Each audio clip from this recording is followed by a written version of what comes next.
Hello everyone. আজকে হলো তোমাদের নেক্সট ক্লাস, লাস্ট ক্লাস এই চ্যাপ্টার সিক্সের। তো আজকে হলো তোমাদের দেখাবো যে আহ, কিছু টপিক বাকি আছে, যেমন data indexing, data security. So এই টপিকগুলো দেখাবো এবং লাস্টে হলো যে তোমাদের চ্যাপ্টার রিক্যাপ দেবো যে চ্যাপ্টারের সব কিছু ঠিকঠাক আছে কিনা, সব কিছু পড়াইছি এবং কি কি পড়াইছি এখন পর্যন্ত। আহ,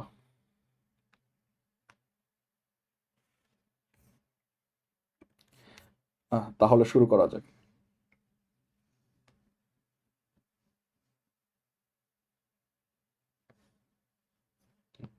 প্রথমে যে জিনিসটা আসে সেটা হলো যে তোমাদের ডেটা সিকিউরিটি। ডেটা সিকিউরিটি বলতে আসলে কি বোঝায়? তো এটা আসলে খুবই অবভিয়াস একটা প্রশ্ন, যে ডেটা সিকিউরিটি বলতে কি বোঝায়।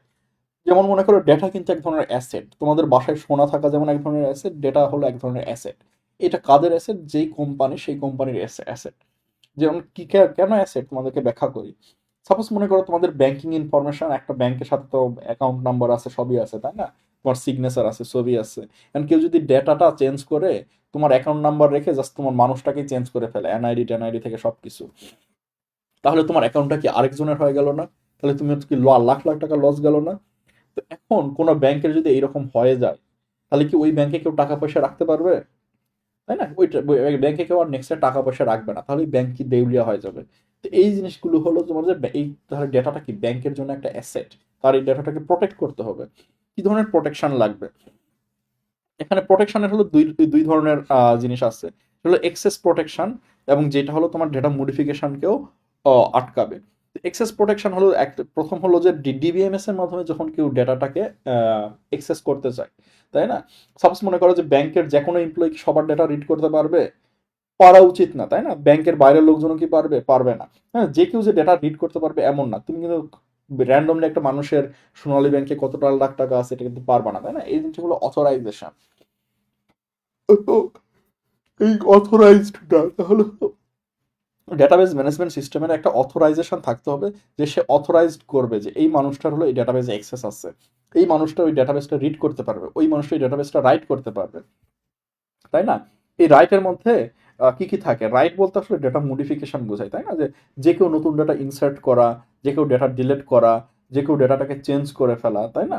এই জিনিসগুলো হলো ডেটা মডিফিকেশনের মধ্যে পড়ে।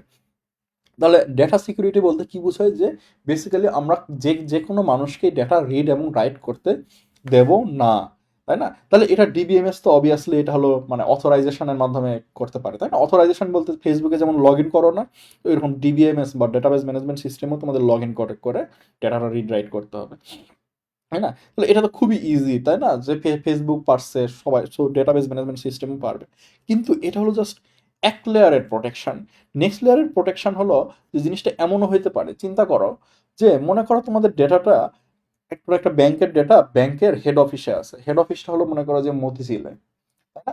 এখন র্যান্ডম একটা মানুষ গিয়ে এই ডেটাটা কোথায় রাখছে? তাদের তো একটা সার্ভারে রাখছে, তাই না? তারা মনে করো যে যেহেতু ব্যাংকিং নিজস্ব সার্ভারে রাখার ট্রাই করছে, তাহলে মনে করো তারা যে রাখছে হলো তাদের হেড অফিসে একটা রুমে একটা সার্ভার বানাইছে, ওই সার্ভারে রাখছে। তো এখন র্যান্ডম একটা মানুষকে সার্ভারের কম্পিউটারের হার্ড ডিস্কটা নিয়ে আসলো, তাই না? এখন হার্ড ডিস্ক নিয়ে আসা মানে তো ডেটাটা পেয়ে যায় না। হার্ড ডিস্কের ডেটা কিভাবে আছে? 0 1 0 0 1 1 1 0 0, তাই না? এইভাবে ডেটাটা আসছে, তাই না? অসংখ্য বিশাল হার্ড ডিস্ক তো বিশাল বড়, কয়েক টেরাবাইট হইতে পারে। তাহলে বুঝতে পারতেছে কতগুলো ডেটা আছে। এখন কি করবে যারা হ্যাকার, তারা হলো এই মানে ধরে নিতে পারে যে প্রত্যেকটা বাইটকে আলাদাভাবে রিড করা। তো প্রত্যেকটা বাইট আলাদাভাবে রিড করে এরপরে বিভিন্ন কম্বিনেশন ট্রাই করে দেখবে যে প্রথমে হলো 20টা বা চার, নর্মালি কি ইন্টেজার থাকলে চারটা করে। তো তারা দেখবে যে কি কি ইন্টেজার আছে, কি কি নেম আছে, স্ট্রিং আছে। তো এইভাবে দেখতে দেখতে একসময় ওরা হলো বুঝে যাবে যে আসলে ডেটাটা এইরকম, এখানে এই তানভীর নামের একটা মানুষ আছে, তার অ্যাকাউন্ট নাম্বার এইটা। বুঝতে পারছো জিনিসটা? সো এই জিনিসগুলো হলো তারা হার্ড ডিস্ক থেকে আসলে রিড করে পেয়ে যাইতে পারে। খেয়াল করে এখানে কিন্তু তাদের ডিবিএমএস বা ডেটাবেস ম্যানেজমেন্ট সিস্টেমের মাধ্যমে যাওয়া লাগতেছে না, বেসিক্যালি তারা হার্ড ডিস্ক থেকে ডাইরেক্টলি ডেটাটা রিড করে এটা করে ফেললো। মানে যদিও সময় সাপেক্ষ ইফোর্ট লাগে, কিন্তু এটা করা পসিবল, তাই না? তো তার মানে কি, এটা ফিজিক্যালি আমাদের সিকিউর করতে হবে এই জিনিসটাকে, যেন ডেটাটা পড়েও কেউ বুঝতে না পারে যে কি ধরনের ডেটা। তো এই জিনিসটা হলো কিভাবে করা যায়। তাহলে ডেটাকে আমাদের আমাদের দুইভাবে প্রোটেক্ট করতে হবে, একটা হলো লজিক্যালি আর একটা হলো ফিজিক্যালি। তাহলে ফিজিক্যাল প্রোটেকশনের মধ্যে তো অবশ্যই থাকে যে রুমের সিকিউরিটি নিশ্চিত করা, তাই না? কিন্তু আরেক লেয়ারও থাকে, আমরা আস্তে আস্তে আসবো। তাহলে এই লজিক্যাল সিকিউরিটিটা আমরা কিভাবে দিতে পারবো? এক্সেস কন্ট্রোলের মাধ্যমে, তাই না? লজিক্যাল সিকিউরিটিটা আমরা দিতে পারবো হলো এক্সেস কন্ট্রোলের মাধ্যমে, যে ডেটাবেস ম্যানেজমেন্ট সিস্টেমের একটা একটা সাব সিস্টেম থাকতে হবে, যে হলো কে কে ডেটাটা মানে ওই সিস্টেমে লগ ইন করতে পারবে, তাদেরকে কন্ট্রোল করা, তাই না? সিমিলার টু ফেসবুকে লগ ইন। তো এই জিনিসটাই হলো যে ডেটা সিকিউরিটির একটা পোর্শন, অ্যাক্সেস কন্ট্রোল। এখন নেক্সট পোর্শন হলো এনক্রিপশন। এনক্রিপশন হলো ফিজিক্যালি ডাটাটাকে সিকিউর করবে, যে হার্ড ডিস্কটাকে কেউ যদি রিডও করে তাহলে সে বুঝতে পারবে না যে আসলে কি ধরনের ডাটা আছে। তো এই এনক্রিপশন জিনিসটা কিরকম হইতে পারে? সাপোজ মনে করো যে একটা সিম্পল একটা এনক্রিপশন হইতে পারে যে আমার নাম আমি যখন মনে করো যে ইউজারকে দেখাই তখন তো তানভীর, তাই না? আমার নাম আমি ইউজারকে তানভীর হিসেবে দেখাচ্ছি, কিন্তু ডেটাটা যখন হার্ড ডিস্কে রাইট করব তখন তানভীর হিসেবে রাইট করব না। বুঝতে পারছো জিনিসটা? হার্ড ডিস্কে যখন রাইট করব তখন হলো তানভীর হিসেবে রাইট করব না, আমি অন্য একটা ডেটা রাইট করব। এখন সিম্পল একটা এই জিনিসটাকে হলো এনক্রিপশন বলে, যে আমরা এনক্রিপ্টেড করে রাইট করব। তো সিম্পল একটা জিনিস হইতে পারে যে তানভীরের টি এর পরে মানে প্রত্যেকটা ক্যারেক্টার তার পরের ক্যারেক্টার রিপ্লেস করে রাইট করলাম। T K U, A K B, N K O, V K W, E K F, আরেকটা E K F, R K S, S এইভাবে রিপ্লেস করে আমরা রাইট করলাম। মানে এটা হলো সিম্পলেস্ট ফর্ম অফ এনক্রিপশন। বুঝতে পারছো জিনিসটা?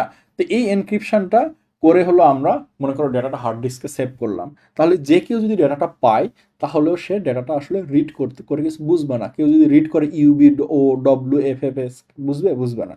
কারণ একমাত্র ডেটাবেস ম্যানেজমেন্ট সিস্টেমই এই জিনিসটাকে ডিক্রিপ্ট করতে পারে। তাহলে এনক্রিপশনের বিপরীত প্রক্রিয়া হলো ডিক্রিপশন। তাহলে এনক্রিপশনের মাধ্যমে হলো এটা এটাতে পরিণত হবে, ডিক্রিপশনের মাধ্যমে এই ডেটাটা এইটাতে তানভীরে পরিণত হবে, তাই না? তো পৃথিবীতে অনেক টাইপের এনক্রিপশন আছে। তো ক্রিপ্টোগ্রাফিক এনক্রিপশন হলো খুব ফেমাস। তো এখানে হলো যে তোমাদের পাবলিক কি আছে, প্রাইভেট কি আছে, আবার হ্যাশিংও আছে। হ্যাশিং এর মাধ্যমে নির্ণয় করা হয় যে এনক্রিপশন করে ডেটাটা কি ঠিকমতো আছে কিনা। বুঝতে পারছো জিনিসটা? তো আরএসএ হলো খুব ফেমাস একটা এনক্রিপশন অ্যালগোরিদম, তাই না? পাবলিক কি ক্রিপ্টো আরএসএ হলো একটা পাবলিক কি ক্রিপ্টোগ্রাফিক অ্যালগোরিদম। তো আরএসএ হলো খুব ফেমাস একটা এনক্রিপশন অ্যালগোরিদম। এরকম বিভিন্ন অ্যালগোরিদম আছে। তো এনক্রিপশনের মাধ্যমে মনে করো যে এগুলো হলো অনেক পাওয়ারফুল, কারণ আগের এনক্রিপশন কিন্তু খুব দুর্বল ছিল, তাই না? যে কেউ এগুলো কিন্তু খুব ফেমাস, যে এক্স মানে দশ ক্যারেক্টার রোটেট করা বা এই জিনিসগুলো খুব ফেমাস এনক্রিপশন অ্যালগোরিদম। এগুলো হলো 1970-80 সালের, 70-80 কেন বলবো, 1700 সাল 1600 সালের দিকে এগুলো ইউজ হইতো, যখন কম্পিউটার ছিল না। কম্পিউটার আসার পরে এগুলো আসলে কোনো এনক্রিপশন না, এগুলো একটা যে কোনো কম্পিউটার 10 মিনিটে এগুলো ভেঙে ফেলবে। এই জন্য হলো আমাদের পাওয়ারফুল এনক্রিপশন অ্যালগোরিদম লাগবে, কিন্তু তার অল পসিবল কম্বিনেশন ট্রাই করতে কয়েক কোটি বছর বা লক্ষ লক্ষ কোটি বছর লেগে যায়। সো জিনিসটা কোনো কম্পিউটার পারে না। এইরকম একটা অ্যালগোরিদম হলো আরএসএ। যেমন আরএসএ দিয়ে কি করতে পারে, যে তানভীরকে হলো এরকম রিপ্লেস করলে এস বড় হাতের A at dot T I H O dot C B X, তাই না? খুব কমপ্লিকেটেড একটা স্ট্রিংয়ে কনভার্ট করে ফেললো। এরপর এই স্ট্রিংটা হলো হার্ড ডিস্কে সেভ করলো। এরপরে হলো যখন ডেটাবেস ম্যানেজমেন্ট সিস্টেমে কেউ ডেটাটা পড়বে, তাদের কি এই ডাটাটা দেখাবো না। ডেটাবেস ম্যানেজমেন্ট সিস্টেম কি করবে, এই ডাটাটা যখন পড়বে তখন সে ডিক্রিপ্ট করে ইউজারকে তানভীরই দেখাবে। ক্লিয়ার জিনিসটা? তাহলে সে বেসিক্যালি ইউজারের চোখের সামনের ডেটা আর হার্ড ডিস্কের ডেটার মধ্যে একটা লেয়ার তৈরি করে ফেললো এনক্রিপশনের মাধ্যমে, তাই না? তো এই এনক্রিপশনের সুবিধা কি কি?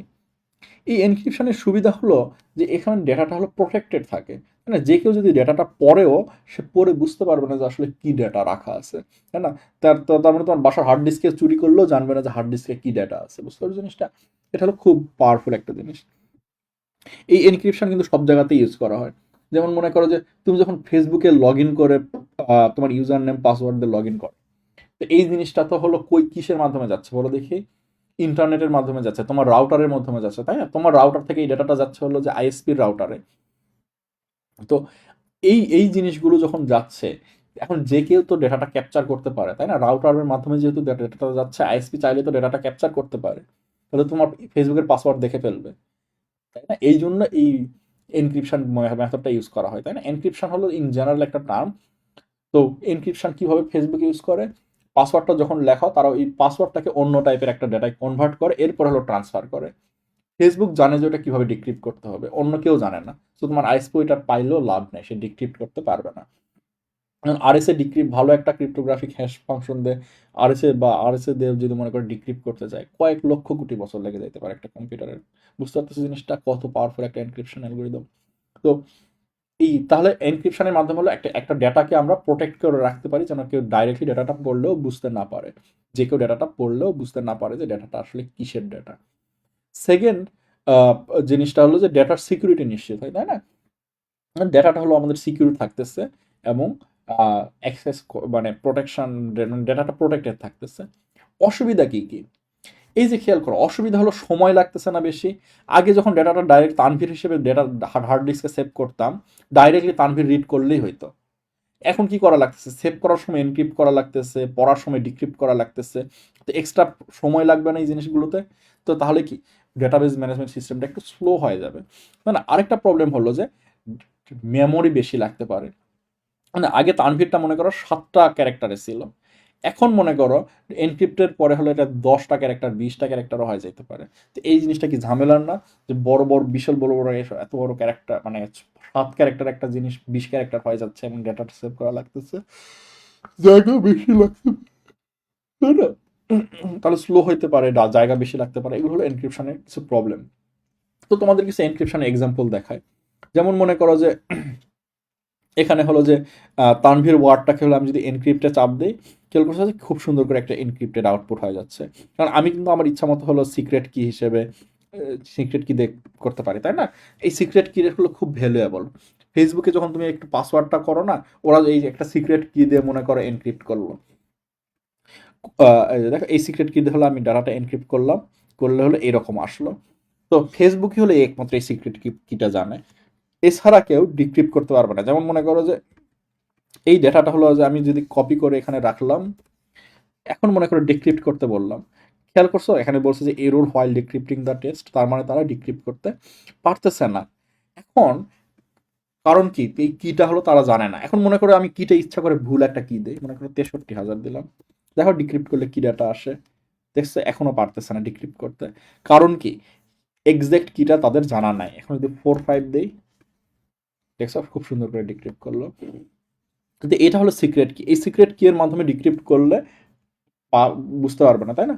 তো এরকম পাবলিক কি ক্রিপ্টোগ্রাফি আছে, প্রাইভেট কি ক্রিপ্টোগ্রাফি আছে, বা অনেক টাইপের ক্রিপ্টোগ্রাফি আছে। নর্মালি বিভিন্ন ক্রিপ্টোগ্রাফিক অ্যালগোরিদম ইউজ করে হলো এইরকম ইনক্রিপশনগুলো করা হয়। তো এ, আহ, এখন ডেটাবেস ম্যানেজমেন্ট সিস্টেম যখন এনক্রিপ্ট করে সেই জানে হলো এটা পাবলিক কি কি সিক্রেট কি কি ক্লিয়ার জিনিসটা। তো তোমাদের হলো এই জিনিসগুলো কি ডিটেলসে আছে আরো?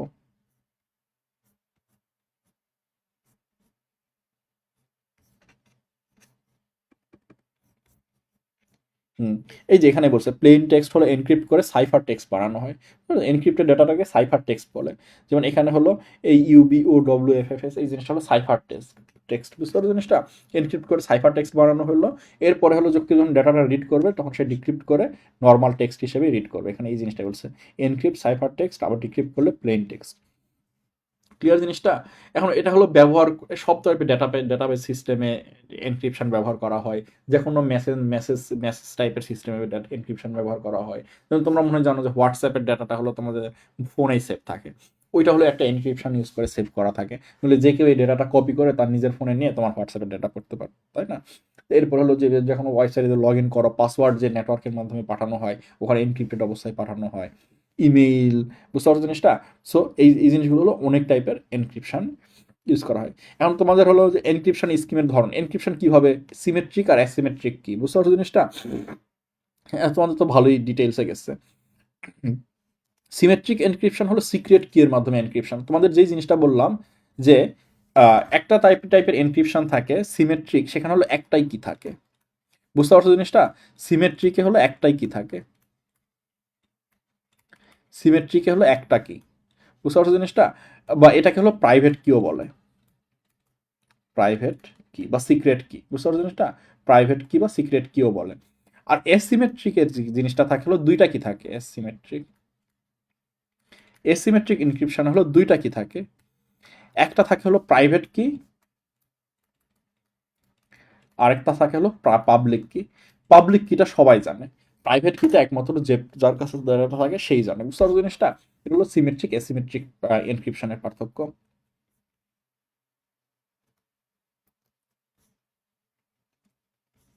এখানে হলো ডেটা এনক্রিপশনের বিভিন্ন উপায় দিচ্ছে। তো জিনিসটা যে Caesar code, DES, triple DES, AES, বুঝতে পারছো জিনিসটা? এগুলো হলো খুব ফেমাস ফেমাস কিছু এনক্রিপশন অ্যালগরিদম। সিজার কোড হলো এই যে কনভার্ট করে, দেখছো যে মনে করো যে একটা একটা বর্ণকে আরেকটা বর্ণতে রিপ্লেস করে, এটা হলো সিজার। সিজার কি তোমার তানভিটিকে যখন ইউবিডব্লিউএফএস, এটাকে হলো সিজার এনক্রিপশন বলে। এগুলো হলো বললাম না 1800-1600 সালের দিকে হইতো। এই সিজার নামে হলো একটা রাজা ছিল, সে হলো এই জিনিসটা ইউজ করতো। এরপর হলো এই ট্রিপল ডিএস, ডিএস, এগুলো হলো খুব সুন্দর হলো তোমার কি বলে ফেমাস হলো এনক্রিপশন অ্যালগরিদম। এগুলো খুব মানে প্রমিসড অ্যালগরিদম, মানে এগুলো করলে কেউ ডিসাইফার করতে মানে ডিক্রিপ্ট করতে পারবে না। তো এগুলো হলো তোমাদের এনক্রিপশনের জিনিসগুলো চলে গেল। তো এনক্রিপশনের একটা ইন্টারেস্টিং ফ্যাক্ট হলো যে তোমরা হয়তো অনেকেই রিসেন্টলি শুনতেছো যে কম্পিউটারের জগতে হলো আহ, বিশাল একটা পরিবর্তন চলে আসতেছে কোয়ান্টাম কম্পিউটিং এর মাধ্যমে। তো কোয়ান্টাম কম্পিউটিং আমাদের ডে টু ডে অনেক কাজই করতে পারে না, কিন্তু কোয়ান্টাম কম্পিউটিং একটা কাজ খুব ভালোভাবে পারে, সেটা হলো এনক্রিপশনকে ডিক্রিপ্ট করা। বুঝতে পারছো জিনিসটা? যেই জিনিস লক্ষ বছর, লক্ষ কোটি বছর লাগতে পারে, সেই জিনিস একটা কোয়ান্টাম কম্পিউটার 10 সেকেন্ডে ডিক্রিপ্ট করে ফেলতে পারে। তো এখনো ওই রকম পাওয়ারফুল কোয়ান্টাম কম্পিউটার আসে নাই, বাট হয়তো 10-15 বছর পরে চলে আসবে। তাহলে কি এগুলো সব ইনভ্যালিড হয়ে যাবে, পৃথিবীর সব ডেটা পাবলিক হয়ে যাবে? না।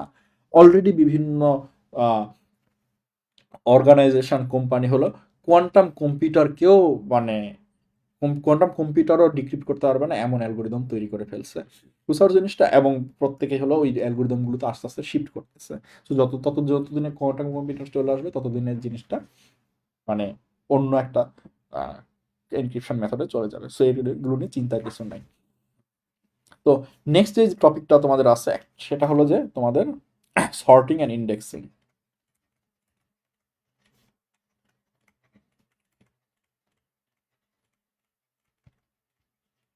সর্টিং জিনিসটা খুবই ইজি।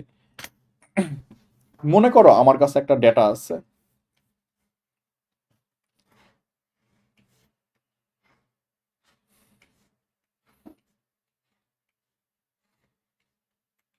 আইডি, নেম, আরেকটা হলো যে তোমার লাস্টে যে জিনিসটা থাকবে সেটা হলো যে মনে করো যে এজ।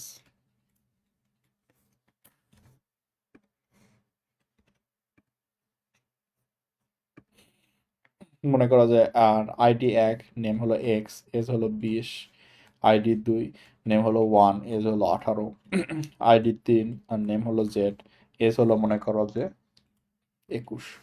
ক্লিয়ার জিনিসটা?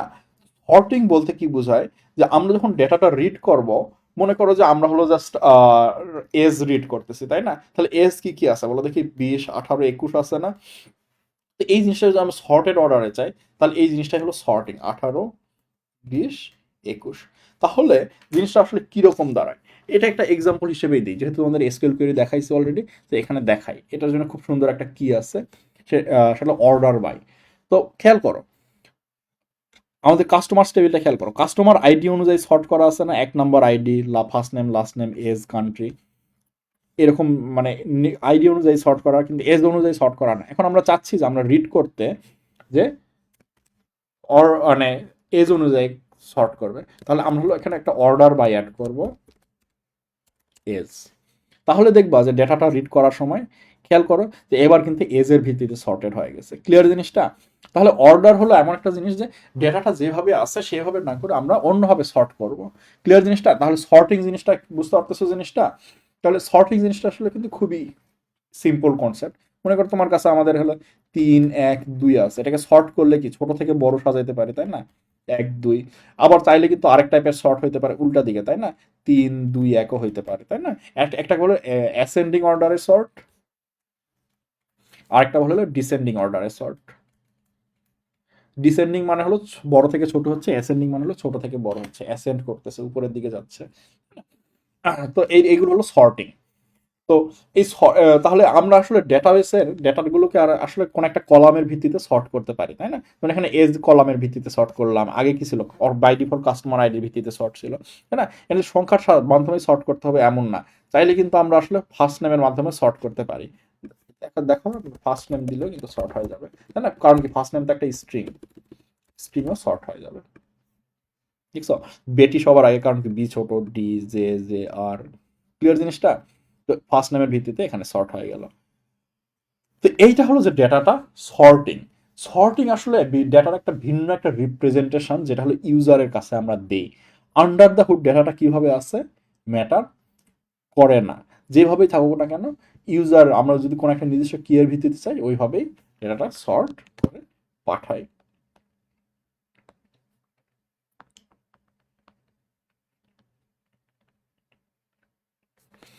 তো এখন একটা জিনিস চিন্তা করো যে এটা হলো আমাদের এই টাইপের সর্টিং। এখন ইন্ডেক্সিং কি জিনিস, তাই না? ইন্ডেক্সিং কি জিনিস? সর্টিং মানে হলো তো বুঝলাম যে আচ্ছা ডেটাটাকে এক রিপ্রেজেন্টেশনে আছে, আরেক রিপ্রেজেন্টেশনে আমরা দেখাবো। ইন্ডেক্সিং কি জিনিস? ইন্ডেক্সিং হলো যে সর্টিংকে ইজি করে। বা মনে করো তোমাদের একটা সিম্পল একটা কোয়েরি দেখায়। মনে করো যে আমরা এমন একটা কাস্টমারের বাই ডিফল্ট টেবিলটা আগে আগে একটু দেখি। আচ্ছা, তোমাদের এই কোডটাও দিয়ে দেই।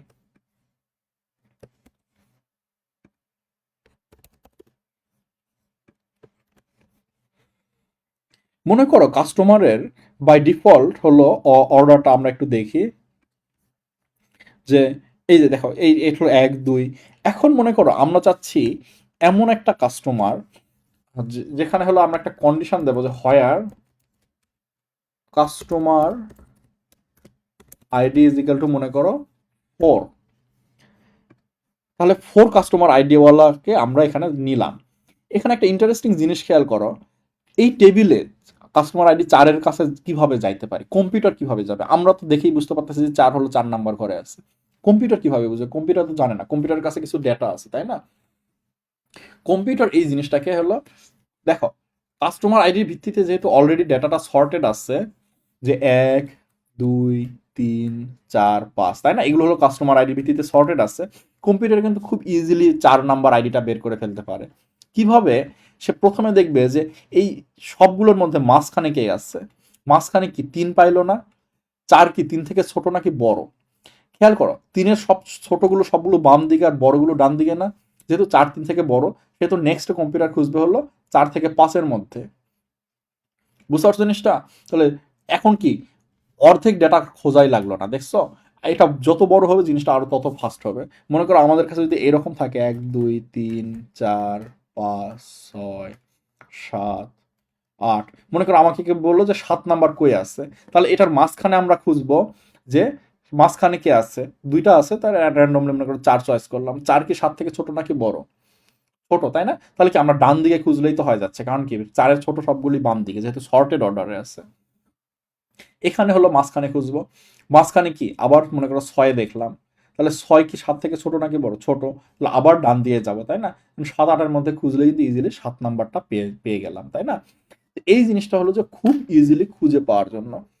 এইটা হলো যে এখানে কিন্তু আমাদের খুব বেশি পুরা সবগুলো কিন্তু সংখ্যা খোঁজা লাগলো না। তো ডেটাবেস ম্যানেজমেন্ট সিস্টেমও আরডিবিএমএসও এই কাজটাই করে। কোনো একটা হোয়ার ক্লজে যদি আমরা এরকম কোন একটা কন্ডিশন থাকে যে এইটা খুঁজতেছি, সেই রকম খুব ফাস্ট হলো খুঁজে বের করতে চাই। এখন কাস্টমার আইডির অনুযায়ী সর্টেড আছে দেখে সেটা সে খুব ফাস্ট পারলো। যদি এজের ভিত্তিতে চাই, মনে করো যে এজ ইকুয়াল টু মনে করো যে বললাম যে 25, তাহলে কিভাবে পাবে? খেয়াল করো, এজের ভিত্তিতে কি সর্টেড আছে? সর্টেড না থাকলে আসলে তার সবগুলোই একটা একটা করে যাওয়া লাগবে। সে তখন প্রত্যেকটা রো একটা একটা করে যাবে। এখানে যদি 5টা রো আছে দেখে সে খুব ফাস্ট যাইতে পারছে। কিন্তু যদি চিন্তা করো তার কাছে যদি 100 কোটি রো থাকে, তাহলে কি তার খুব স্লোলি, এই কোয়েরিটা অনেক স্লো হবে না? তো এই জিনিসটা যেন না ঘটে, এই জন্য যে জিনিসটা ইউজ করা হয় সেটা হলো, সেটাকে বলা হলো ইন্ডেক্সিং। সাপোজ মনে করো আমাদের টেবিলটা হলো এখন এইরকম নেম আইডি এজ। এখন আমরা একটা ইন্ডেক্স টেবিল বানাবো। ইন্ডেক্সিং বেসিক্যালি আরেকটা হলো টেবিল। এটা হলো মনে করো আমাদের ইন্ডেক্স টেবিল। আমরা কিসের উপর ইন্ডেক্স বানাবো? ইন্ডেক্স এজের উপর বানাবো মনে করো। খেয়াল করো, এজের উপর বানাইলে তখন যে জিনিসটা হবে যে এজ, আর এটা এখানে থাকবে হলো পয়েন্টার। পয়েন্টার মানে হলো ডেটাটা পয়েন্ট করবে যে কোন রো। এজের ভিত্তিতে হলো সর্টেড থাকবে 18। পয়েন্টার কোথায় পয়েন্ট করবে? এই 2-তে। এরপরে কে থাকবে? 20 থাকবে। এই পয়েন্টার কোথায় পয়েন্ট করবে? 20-এ পয়েন্ট করবে। এখানে থাকবে হলো 21, 21-এ পয়েন্ট করবে। ক্লিয়ার জিনিসটা?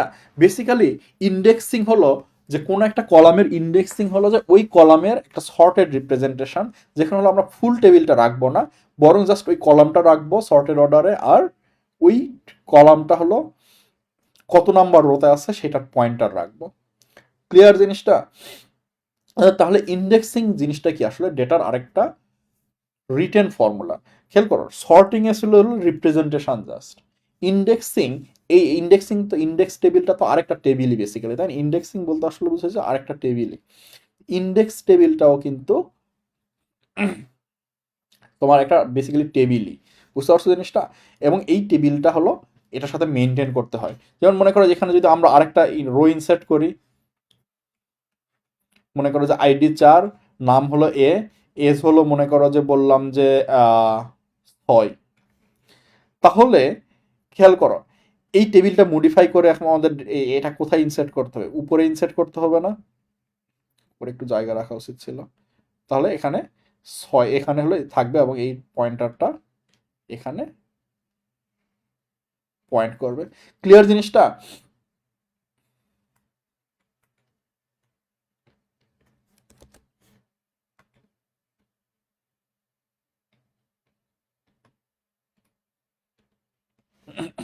ক্লিয়ার জিনিসটা? তাহলে ইন্ডেক্সিং কি জিনিস?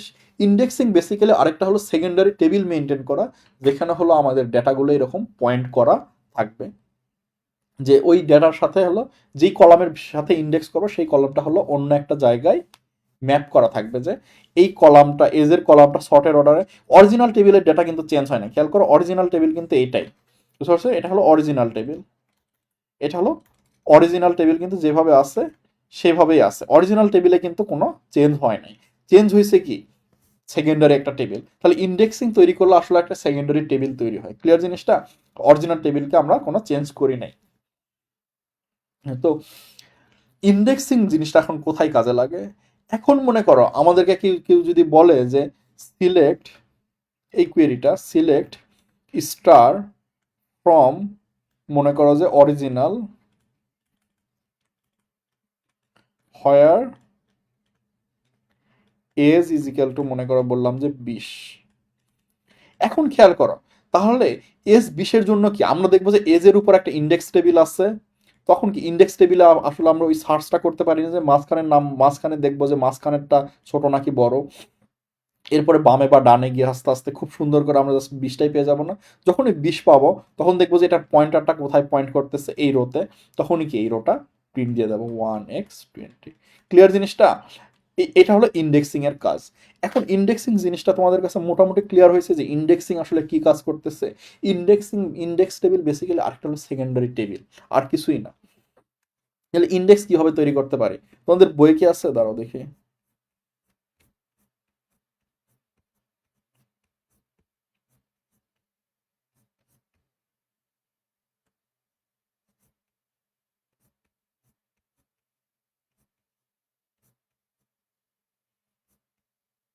হুম, আছে তো মনে হচ্ছে, টেবিলের মাধ্যমে দেখাচ্ছে।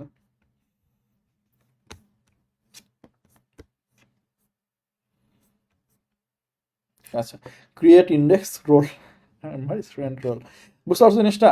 যেমন মনে করো যে আমরা এখানে হলো এজের উপর ইন্ডেক্স তৈরি করতে যাই কাস্টমার টেবিলে, এজের উপর, তাহলে হলো কি সিনট্যাক্সটা কি? ক্রিয়েট ইন্ডেক্স, মনে করো একটা ইন্ডেক্সের নাম দেই কাস্টমার্স। নর্মালি হলো ইন্ডেক্সিং এ হলো আমরা টেবিলের নাম সাথে হলো ইন্ডেক্সের নামটাও, ইন্ডেক্স কলামের নামটা দেয়। যেমন কাস্টমার্স টেবিলে এজ কলামের উপর ইন্ডেক্সিং, এই জন্য কাস্টমার্স এজ নাম্বার দিলাম, কোন কাস্টমার্স, এখানে কিন্তু বলে দিলাম টেবিল, এবং এখানে হলো কোন কলামের উপর এটা।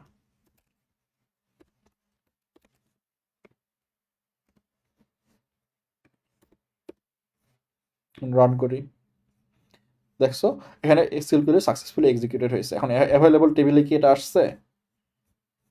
আচ্ছা, ওরা এখানে দেখায় নাই, বাট এটা বেসিক্যালি কাস্টমার এজ নামে আরেকটা টেবিল তৈরি করলো।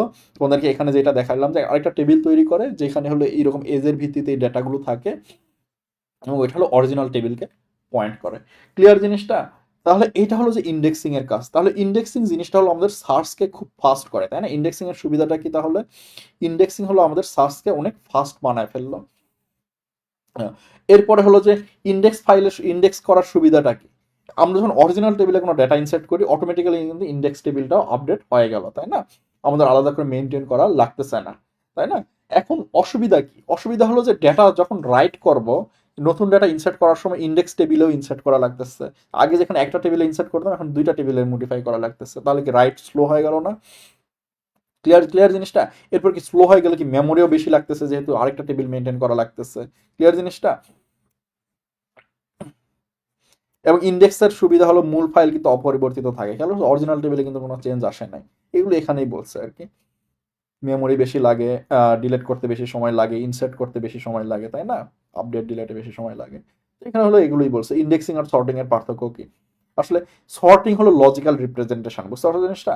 Sorting is part of basically query. ওখানে সর্টিং এর ক্ষেত্রে নতুন টেবিলও তৈরি হচ্ছে না, কিছুই তৈরি হচ্ছে না। ইন্ডেক্সিং এর ক্ষেত্রে একদম নতুন একটা টেবিল তৈরি হয়ে যাচ্ছে, তাই না? মানে বোঝা যাচ্ছে যে প্রথম সুবিধা অসুবিধা কি। সর্টিং এর ক্ষেত্রে এক্সট্রা কোনো মেমোরি লাগতেছে না, ইন্ডেক্সিং এর ক্ষেত্রে মেমোরি লাগতেছে। ক্লিয়ার জিনিসটা? সর্টিং হলো যে সর্টিং হলো লজিক্যাল রিপ্রেজেন্টেশন, ইন্ডেক্সিং হলো বেসিক্যালি যে মানে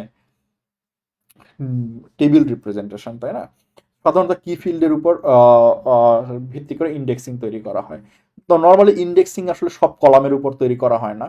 মনে করো যে তোমাদেরকে ওই দিন বুঝেছিলাম না যে প্রাইমারি কি ফরেন কি, যে কোন একটা টেবিলের একটা কলাম অন্য একটা টেবিলের প্রাইমারি কি, তখন ওই কলামটাকে নর্মালি ইন্ডেক্সিং করা হয়।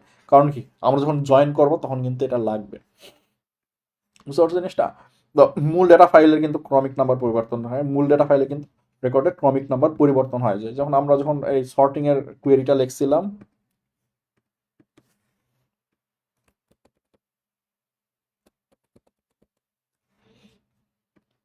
খেয়াল করো, কই গেল,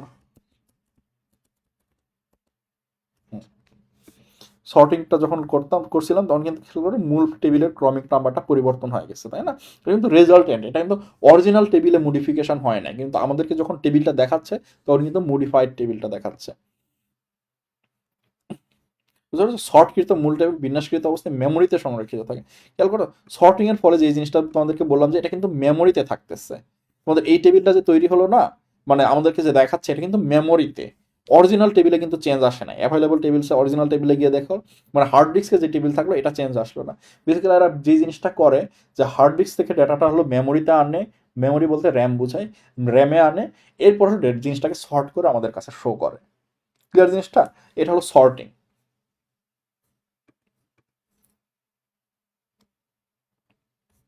এরপর হলো সর্টিং এর ক্ষেত্রে হলো অটোমেটিক্যালি কিছু নাই, যে নতুন রেকর্ড আপডেট মানে ঢুকলেও কিছু আসা যায় না, কিন্তু ইন্ডেক্সিং এর ক্ষেত্রে ইন্ডেক্স টেবিলটা আপডেট করা লাগে। ক্লিয়ার জিনিসটা? এটা হলো সর্টিং আর ইন্ডেক্সিং। আশা করি জিনিসটা হলো তোমাদের মোটামুটি ক্লিয়ার হয়ে গেছে। তো তো এটার কোডটাও দিয়ে দেই, শিফট যে।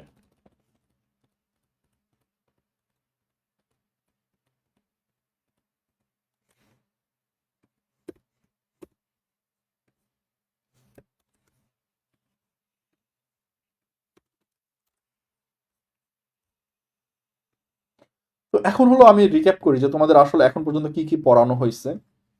তো তোমাদের প্রথমে যে জিনিসটা পড়ানো হয়েছে সেটা হলো যে ডেটা কি, তাই না? ডেটা কি জিনিস, ডেটা কই থেকে আসে। এরপরে পড়ানো হলো হলো ডেটাবেস কি জিনিস, তাই না? ডেটাবেস বলতে কি বোঝায়, যে কত কত অনেকগুলো ডেটার সন্নিবেশ, তাই না? এই ডেটাবেসকে কিভাবে ম্যানেজ করবো, তখন আসলে ডিবিএমএস, তাই না? ডিবিএমএস এর সুবিধা অসুবিধা, তাই না? সুবিধা অসুবিধা, বুঝতে পারছো জিনিসটা? তো ডেটাবেস ম্যানেজমেন্ট সিস্টেমের সুবিধা অসুবিধা কি, ব্যবহার কোথায় হয়, তাই না? এরপরে ডেটাবেস ম্যানেজমেন্ট সিস্টেমের মধ্যে সবচেয়ে বহুল ব্যবহৃত কোনটা কোনটা কোনটা হয়, তাই না? তো এগুলো হলো অনেকগুলো টাইপ দেখাইছি, তাই না? ডিবিএমএস টাইপ, এরপর হলো এটার ডিবিএমএস টাইপগুলো কি কি হয়, নাকি ডেটাবেজে মনে হয় টাইপ দেখাইছিলাম, তাই না? যে তোমাদের মনে আছে কিনা জানি না, গ্রাফ টাইপের, মানে ট্রি টাইপের, হায়ারার্কিক্যাল, টেবুলার, বুঝতে পারছো জিনিসটা? বিভিন্ন টাইপ দেখাইছিলাম। এরপর ডিবিএমএস ম্যানেজমেন্ট সিস্টেমের সুবিধা অসুবিধা ব্যবহার। এর হলো একইভাবে আর ডিবিএমএস কই থেকে আসে, কেন কেন ইউজ করা লাগে, তাই না? আর ডিবিএমএস এর কিন্তু তোমাদের খুব সুন্দর করে কিছু এক্সাম্পল দেখাইছি। সুবিধা অসুবিধা, তাই না? এরপরে হলো যে আরডিএমএস এর হলো একটা খুব ইম্পর্টেন্ট জিনিস দেখাইছে হলো এসকিউএল কোয়েরি, তাই না? এসকিউএল কোয়েরির মধ্যে দেখাইছে হলো ডিটিএল, ডাটা ডেফিনেশন ল্যাঙ্গুয়েজ, যে আমরা কিভাবে টেবিলে ডাটা ইনসার্ট করব, ডিলিট করব, মডিফাই করব। এরপরে লাস্টে দেখাইছে হলো ডিএমএল, ডাটা কিভাবে মানে কোয়েরি করব, তাই না? এরপরে হলো যে এসকিউএল দেখানোর পরে হলো তোমাদের যে জিনিসটা দেখাইলাম হলো যে রিলেশনশিপ, তাই না? আহ, গত ক্লাসে হলো তোমাদের দেখাইছি যে হলো দুইটা টেবিলের মধ্যে আসলে কিভাবে রিলেশনশিপ তৈরি করে, এটা কেন ক্রস গুণ ফল এবং রিলেশনশিপের কন্ডিশনের ভিত্তিতে আমরা কিছু কিছু কেন ফেলাই দেই, বুঝতে পারছো জিনিসটা? ওই ক্লাসটা আসলে খুব গুরুত্বপূর্ণ, তোমরা একটু মনোযোগ দিয়ে ভালো করে দেখো রিলেশন জিনিসটা। তো এরপরে হলো তোমাদের লাস্টে হলো আরেকটা জিনিস আজকে দেখাইলাম হলো যে সর্টিং, ইন্ডেক্সিং, তাই না? এরপর হলো সিকিউরিটি। আরেকটা আরডিবিএমএস হলো তোমাদের আরেকটা জিনিস দেখাইছে, সেটা হলো যে ডেটা টাইপ। ডেটা টাইপ, তাই না? তোমাদের যে বিভিন্ন টেবিল থাকে, টেবিলের কলামগুলো কি কি টাইপের থাকে, যেমন এখানে দেখলেই বুঝতে পারতেছো যে কাস্টমার আইড টেবিলের কলাম হলো ইন্টেজার নাম্বার, তাই না? 4 বাইটের ইন্টেজার নাম্বার। এই ফার্স্ট নেম হলো তোমাদের স্ট্রিং টাইপের বা ক্যারেক্টার টাইপের, লাস্ট নেম ক্যারেক্টার, এটাও নাম্বার, কান্ট্রি হলো স্ট্রিং টাইপের। তো এরকম বিভিন্ন ডেটা টাইপ থাকতে পারে। র্যান্ডমলি যদি একটা টেবিল দেখায়, যেমন এখানে মনে করো roll name, first name, address, বুঝে যাচ্ছে যে রোল হলো তোমাদের নাম্বার, নাম হলো string, first address string, date of birth হলো ডেট টাইপের ডেটা, তাই না? এখানে তোমাদের হলো এখানে এটারও ডেটা টাইপগুলো আছে, কি কি টাইপের, ইন্টেজার টাইপের ডেটা, তাই না? পূর্ণ সংখ্যা হিসেবে আছে যে কত বাইটের। এখানে হলো 2 বাইট দেখাইছে, ইটস নট রাইট, এটা হলো 4 বাইট হবে। এগুলো হলো তোমাদের বইগুলো খুব পুরনো, বুঝছো, আপডেট করা হয় না কেন। এই সাইজগুলো মুখস্থ করে আসলে মাথা ভারী করার দরকার নেই।